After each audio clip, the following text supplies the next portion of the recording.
Assalamualaikum warahmatullahi wabarakatuh. Perkenalkan, nama saya Arfal Malik Gibran dengan NPM 24782005.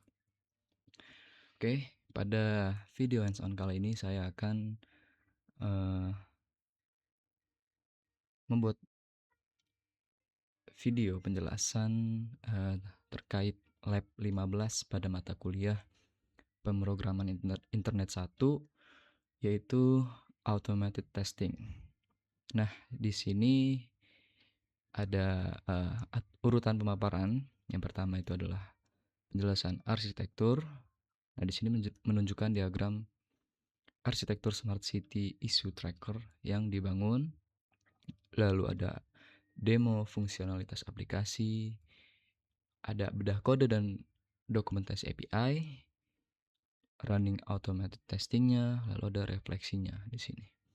Nah, untuk lab session 15 ini, di sini ada judulnya kan automated testing ya. Pada praktikum ini, kita mahasiswa tidak lagi diminta untuk menambah fitur, melainkan menyusun pengujian kode program melalui automated testing.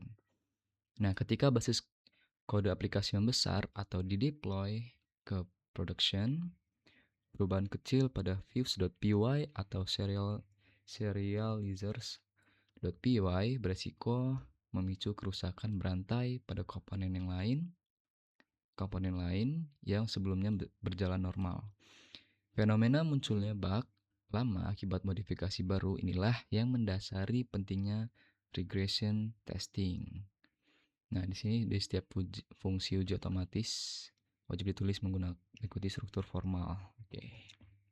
Oke, langsung saja kita akan masuk ke penjelasan pertama, yaitu pemaparannya adalah penjelasan arsitektur, yaitu menunjukkan diagram arsitektur Smart City Issue Tracker yang dibangun. Nah, di sini sudah dibuat ya menggunakan AI. Saya sudah membuat menggunakan AI. Nah, di sini ada 4 layer ya. 1, 2, 3, 4. Ada 5 layer. Layer pertama adalah client layer. Nah, ini adalah lapisan layer di mana lapisan yang langsung berinteraksi dengan pengguna ya. Yang pertama adalah portal citizen atau SPA. Lalu ada portal admin monolith. Nah, di sini itu yang SPA ini saya bangun menggunakan JavaScript ya. JavaScript tanpa yaitu JavaScript murni ya, menggunakan hash-based routing untuk menyimpan JWT token dan fetch API untuk berkomunikasi dengan backend. Nah, SPA ini sudah dideploy di GitHub page melalui CI otomatis menggunakan GitHub Actions ya, yang saya setup di lab 13, yaitu alamat webnya itu ietpolnella.github.io project 2026 Fuvava ya 27. Nah, kedua adalah portal admin. Di sini menggunakan Django template ya, dengan Bootstrap ini Bootstrap 5 ya, untuk tampilan yang responsif, lalu diakses langsung oleh oleh pengguna atau petugas server ya gitu ya. Oke, lanjut ke layer yang kedua. Di layer kedua adalah gateway layer. Nah, layer kedua adalah gateway layer. Disinilah semua traffic masuk dan keluar dari sistem. Jadi saya menggunakan menggunakan sebagai reverse proxy yang berjalan di server IET Polnella pada alamat ini 103.151.63.71 portal 8008 ya. Jadi ini berfungsi 3 hal. Yang pertama, meneruskan request ke Unicorn. Yang kedua, melayani static files seperti CSS dan JavaScript. Dan Eee, Ketiga, mengatur header CORS agar portal Citizen di GitHub Page bisa berkomunikasi dengan backend server. Oke, lanjut kita ke layer ketiga, yaitu application layer. Nah, layer ketiga ini adalah jantung dari seluruh sistemnya ya. Jadi eh, Unicorn ini berfungsi atau berperan sebagai WSGI app servernya gitu ya. Application server yang menerima request dan meneruskannya ke aplikasi Django. Nah, jadi inti dari layer ini adalah Django REST Framework. Disinilah semua logika bisnis berjalan. Jadi saya mengimplementasikan ada views ya. Views dan serializers itu untuk memproses dan memformat data. Lalu permission bernama is owner and draft or read only, ini memastikan hanya pemilik laporan yang bisa mengedit dan hanya ketika status laporan masih draft. Nah itu. Lalu autentikasi JWT ini menggunakan library simple JWT ya. Lalu fitur anonimitas di level serializer. Lalu ada reporter ya, reporter selalu ditampilkan sebagai warga anonim di feed public. Oke, lalu ada Open API, di dokumentasi API otomatis menggunakan DRF Spectacular dengan format Open API 3.0. Nah, di sebelah sini ada Apps and Models. Ini adalah aplikasi-aplikasi Django yang saya buat. Main app untuk laporan, lalu user management untuk user, dashboard untuk statistik, serta bot dan kontak. Oke, lanjut di sini layer keempat ada data layer.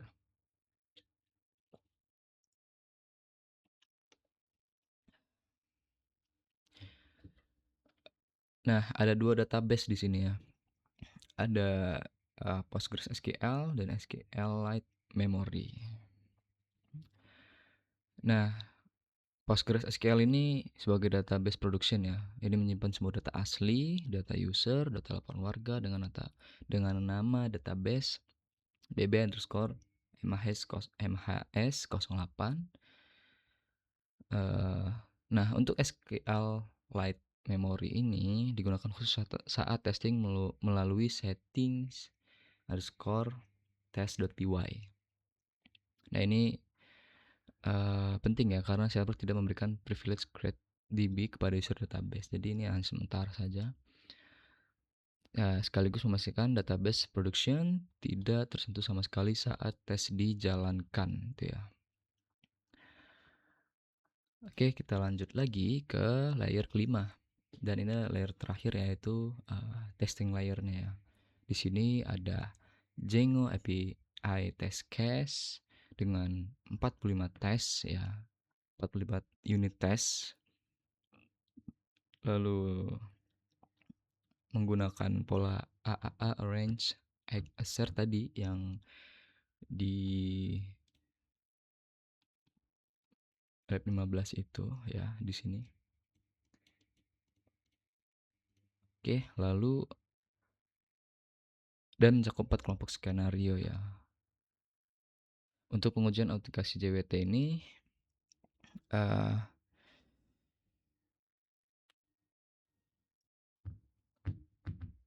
oh iya, di sini juga ada coverage ya. Nah, ini untuk coverage yang saya tes sudah mencapai 91%. Nanti kita tes lagi ya. Coba tahu ada yang berubah atau gimana. Nah, kedua ada playwright end to end ya, end to end. Jadi ada 9 tes yang harus dites gitu ya, ada 9 skenario lah gitu. Jadi playwright ini mengotomatisasi browser Chromium untuk menguji langsung antarmuka portal Citizen dan portal admin, mulai dari autentikasi, penanganan token expired, pagination, model form hingga responsivitas navbar. Jadi Tadi itu penjelasan ya. Jadi arsitektur dari smart city yang saya bangun ini. Jadi oke. Nah, lanjut lagi. Jadi penjelasan arsitektur sudah. Oke.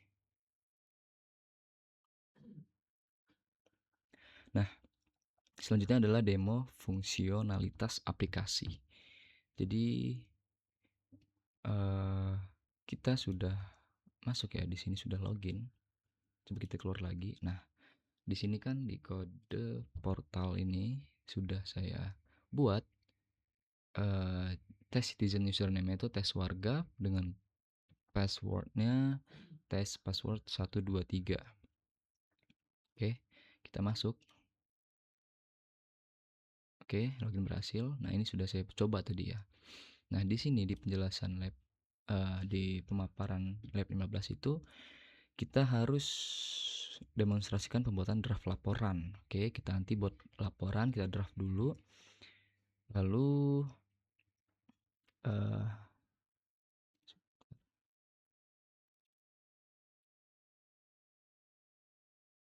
nah, nanti kita ajukan atau kita draft dulu ya. Lalu kita masuk ke portal admin ya. Nah, di sini. Nah, ini.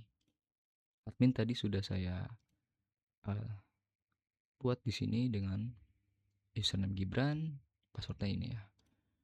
Oke, lanjut lagi. Kita login. Berhasil login ya. Kita report tadi. Nah, ini tadi yang sudah kita cek, udah kita coba ada di sini tuh. Nanti kita coba lagi ya. Nah, kita coba dulu. Kita buat laporan baru. Oke, di sini misalkan kita buat jalan nggak usah gede, berlubang di di mana ya? Di ini misalkan di Polinela. Oke. Kategorinya itu ada infrastruktur, lingkungan, pelayanan publik, keamanan dan lainnya. Infrastruktur ya kalau jalan itu kan. Lokasinya ada di Politeknik Negeri Lampung. Oke, belum dihidupin. Oke, deskripsinya banyak jalan yang masih berlubang. Oke, kita simpan draft dulu ya di sini. Oke, sudah bisa ya. Nah, kita ajukan nih, kita ajukan. Tep. Oke, masih dilaporkan ya, masih 30%. Kita ke portal admin, kita refresh dulu. Apakah dia muncul? Nah, muncul ya di sini ya. Nah, setelah itu kita harus uh, aduh salah. Kok nge-lag ini ya?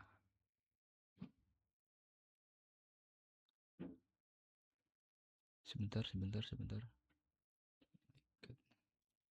Kenapa ini? Kenapa ini? Wah, nah, oke ya. Sekarang kita coba untuk uh, verifikasi ya. Untuk verifikasi yang sudah kita ini untuk yang sebelah sini tuh adalah uh, admin ya. Nah, ini untuk citizennya itu tes warga ini. Ini admin, ini warga gitu ya. Citizen. Nah, coba kita verifikasi. Kita ubah ya, ubah. Kita udah proses ya. Coba kita refresh di sini. Oke, sudah diverifikasi dan persennya itu progresnya udah berubah di 55%. Oke, kita proses lagi. Oke, selesai. Ya, udah sampai ke hampir selesai ya. Kita refresh lagi. Diverifikasi sekarang. Diproses ya, diproses. Nah, kita akan finalisasi ya. Kita ubah lagi ke uh, resolve ya. Benar diselesai gitu. Kita refresh apakah bisa ya ini ya. Sekarang 70% harusnya sama kayak yang ini ya. Oke, lanjut lagi kita refresh, sekarang udah 100%. Nah, di sini udah 100%, berarti bisa ya, dari admin sudah diverifikasi, lalu sampai ke portal warganya. Di sini udah 100% selesai gitu ya. Nah, ini udah teruji ya, berarti ya, untuk nomor 2 ya di sini. Oke. Oke, lanjut. Sekarang kita ke nomor 3. Nomor 3 ini adalah bedah kode dan dokumentasi API. Nah, di sini kita akan bedah blok kode ya, yang paling menantang katanya. Yang paling menantang ya dalam pengerjaan Lab 15. Atau paling menantang di semuanya gitu ya. Tapi menurut saya di Lab 15 ini yang paling menantang ya. Uh, jadi kita akan masuk ke VS Code ya. Nah, menurut saya yang paling menantang tuh ya di sini, di Citizen Portal Spec JS ini. Kenapa? Karena uh, banyak sekali kemarin tuh perubahan-perubahan atau ya banyak sekali lah pokoknya, dari URL-nya nembak ke server, uh, saat tes playwright yang nggak bisa lah, segala macem lah, server nggak bisa. Jadi di sini banyak banget tantangannya gitu ya. Jadi GitHub Page itu menggunakan protokol HTTPS, sedangkan server ya itu menggunakan HTTP biasa gitu ya. Jadi ya itu, browser secara default memblokir semua request dari HTTPS ke HTTP gitu ya. Nah, inilah yang disebut mix content itu ya. Mix content ini yang benar-benar menantang banget gitu loh menurut saya. Jadi akibatnya itu ketika saya itu menggunakan Playwright root untuk menginterceptor request API dan mengembalikan respon 401, browser malah memblokir request tersebut. Ya, sebelum Playwright bisa melihatnya, sehingga tes out 05 dan out 06 yang menguji penanganan token expired selalu gagal gitu ya. Jadi setelah solusi yang saya temukan setelah berhari-hari saya ulik terus di kode ini tuh,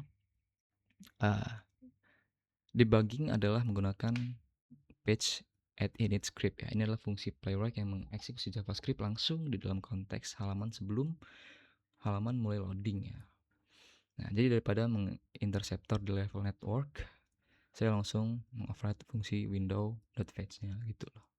Ya banyak sih sebenarnya, kawan-kawan saya juga banyak yang kendala juga mungkin di sini, mereka juga banyak cara untuk bisa di server gitu ya, menguji Playwright-nya gitu. Nah, eh jadi ya intinya itu di mix content browsernya itulah benar-benar banyak sekali apa namanya, banyak sekali permasalahannya. Oke, lanjut lagi di uh,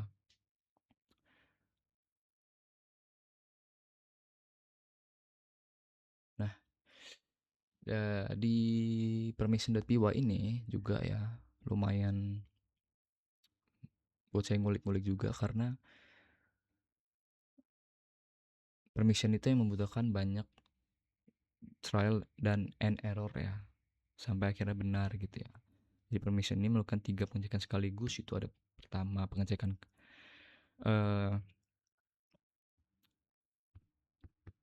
apa namanya, apakah ini save metode seperti get, kalau iya langsung diizinkan. Kedua, apakah sesuai lapor masih draft, kalau bukan draft langsung ditolak gitu ya.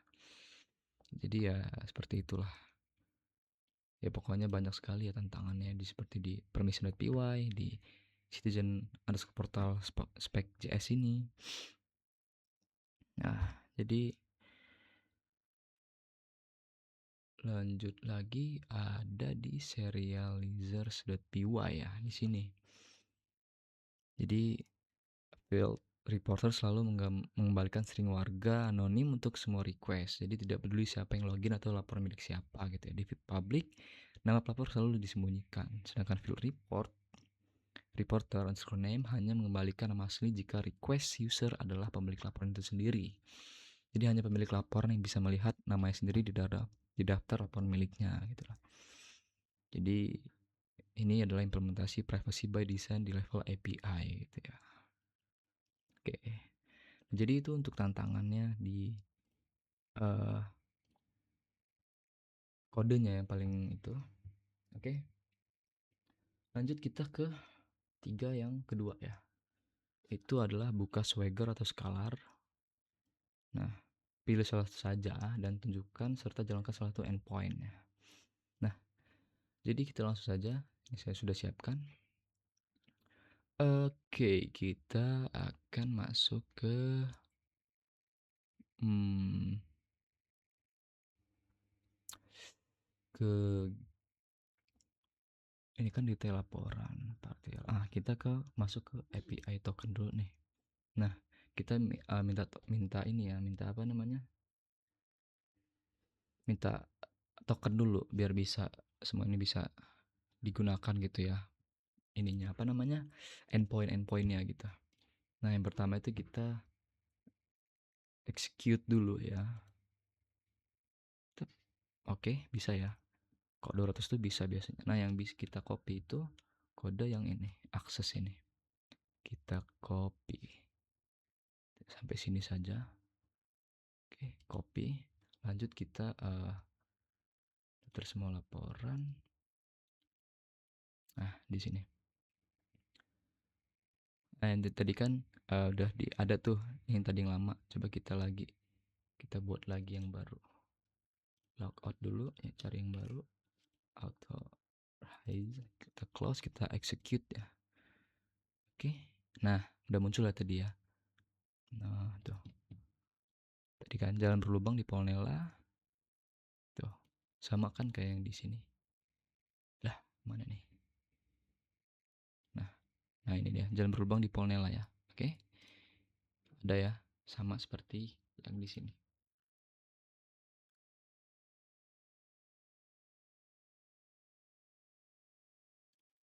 Oke, ini kita satuin aja sini. Nah, oke, untuk nomor 3 sudah selesai ya. Nah, sekarang yang nomor 4 kita lanjut ke running automated testingnya. Nah, di sini kita akan menjalankan perintah eksekusi unit testing backend dan playwright pada aplikasi yang telah di server ya. Tunjukkan tes tanpa ada yang fail. Oke. Oke, kita langsung masuk.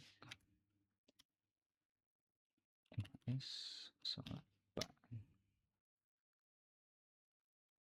Oke. Nah, kita masuk dulu ke sini ya. Oke. Nah, kita akan setting tes dulu ya. What? Apa ini?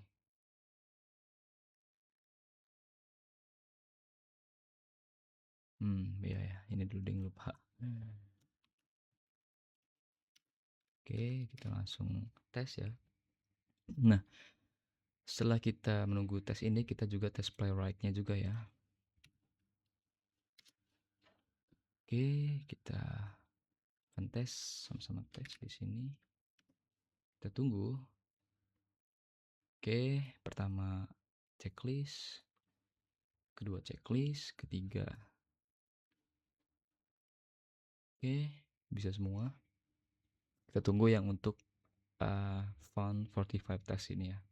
Ini biasanya sangat lama sampai semuanya bisa.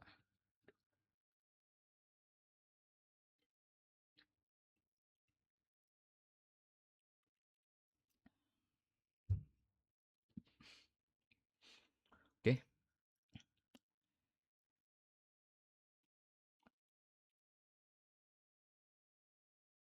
kita lihat. Oke, 9 pass. Berarti sudah bisa semua ya. Ada 9 tadi yang sudah saya jelaskan di sini, ada 45 tes, ada 9 tes ini ya. Chromium Atlas. Oke. Kita uh, tes lagi untuk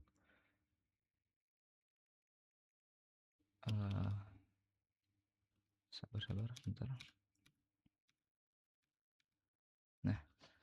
Ini kita akan lihat ya, tes headed ya, headed apa. Oke, ini kita taruh sini.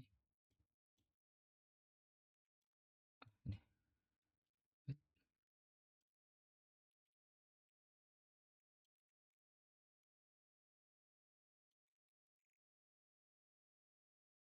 Oke.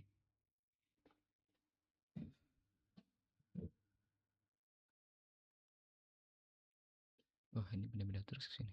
Nah, nih.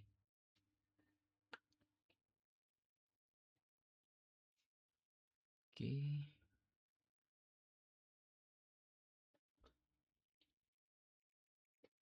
Lampu. Dia searching lampu ada 0 item. Nanti kalau selesai ada berapa item.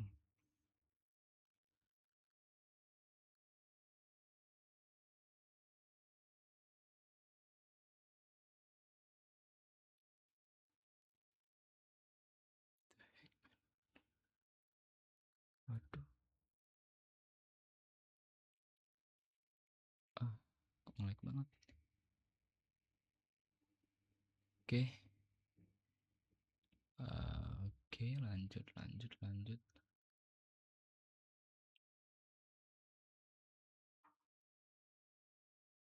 Wah, tadi gara-gara nge-lag sih jadi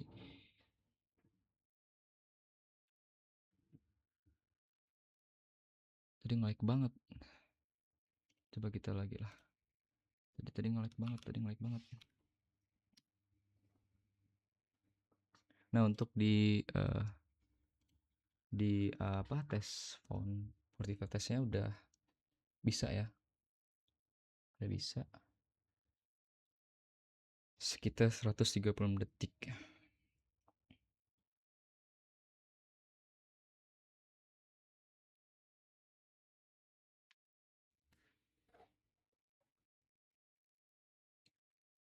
Oke, kita tunggu.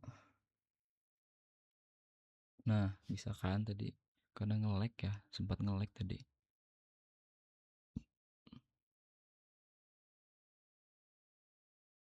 Wah, nge-lag lagi dong.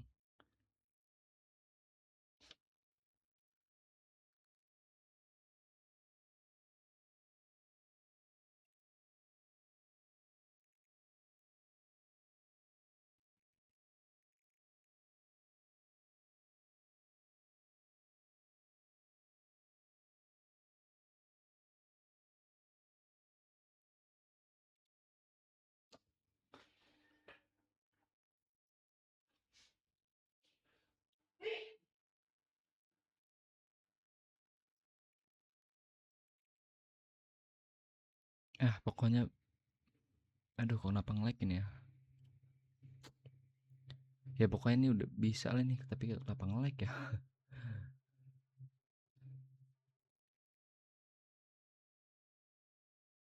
Ini baru kali ini nge-lag, tapi bisa kok. Sebelum sudah bisa ya.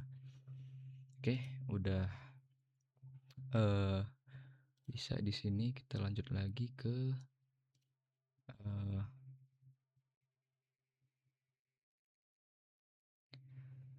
cover edge-nya. Oke.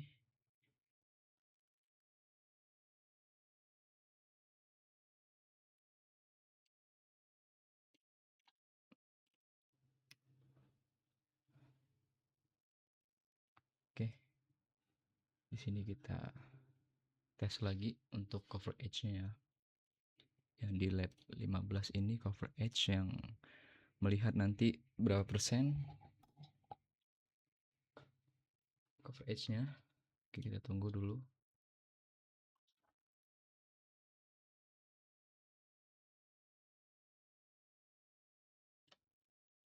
RX. Iya, kenapa ya? Lag sekali dia.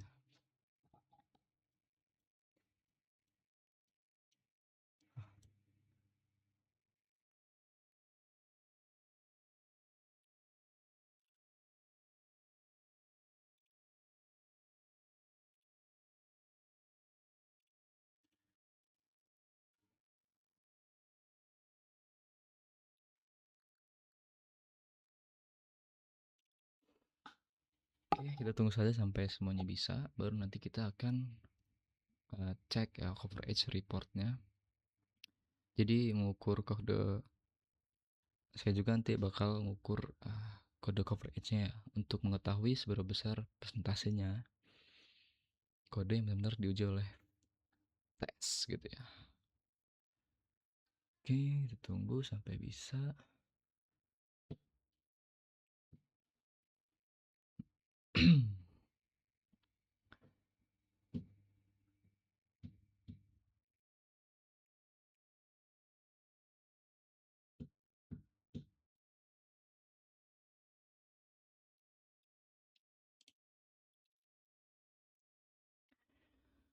Lumayan lama ya. Ya tunggu saja sampai bisa.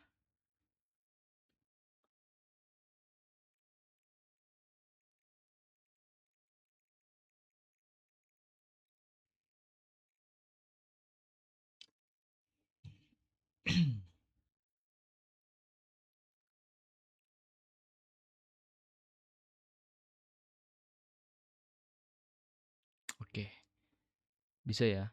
Sama seperti yang tadi. Sekarang kita coverage. Salah di sini. Coverage report. Oke. Nah, di sini sudah terlihat ya. Presentasinya 91%. Nah, ini di atas di lab 15 ini itu ada minimal. Minimal itu 80%. Nah, semakin tinggi presentasi code coverage, semakin baik test script yang dijalankan karena mengcover semakin banyak kode program. Jika total presentasi yang ditujukan kurang dari 80%, perbaiki dan tambahkan test script sebelumnya. Nah, berarti ini minimalkan 80%. Dan saya sudah dites totalnya 91%. Oke. Nah, oke. Untuk nomor 1 sampai 4 selesai dites dan kita lanjut ke refleksinya. Sebutkan satu kendala paling sulit, bug atau error yang dihadapi selama satu semester ya. Ya, mungkin kendala-kendala yang paling sulit yang saya hadapi selama satu semester ini mengerjakan project Smart City ini. Smart City yang saya bangun dari awal sampai akhir ya, dari lab pertama sampai lab 15, yaitu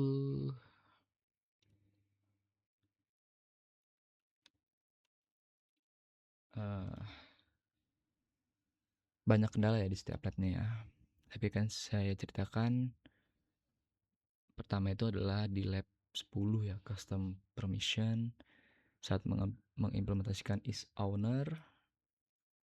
Ya 10 ya, 10 itu ya. Tes itu terus gagal ya. Saya pikir kode udah benar, ternyata laporan yang sudah reported masih bisa diedit oleh pemiliknya gitu. Nah, setelah berjam-jam debugging dengan print statement satu persatu, akhirnya masalahnya di urutan pengecekan. Saya cek ownership dulu sebelum cek status laporan. Nah, saat ownership benar, pengecekan status tidak pernah dicapai. Nah, setelah urutannya saya balik, cek status dulu, baru ownership, semua tes langsung pass gitu. Dari sini saya belajar bahwa dalam security urutan logika adalah segalanya gitu ya. Kendala kedua, deployment dan course ya. Jadi saat pertama kali mendeploy ke server IET dan mencoba mengakses API dari SPA GitHub page, browser terus menolak dengan error course policy ya. Saya tidak paham waktu itu ya.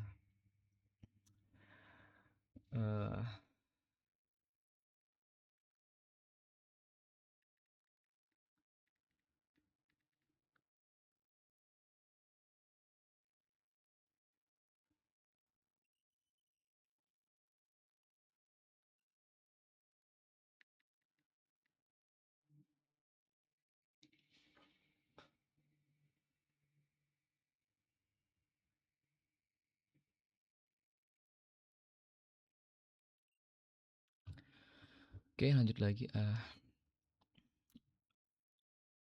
Nginx itu baru perlu dikonfigurasi untuk meneruskan header course dari Django ya. Setelah berjam-jam membaca dokumentasi and Nginx ini dan Django course headers, akhirnya saya temukan bahwa course allow all origins di settings.py tidak cukup.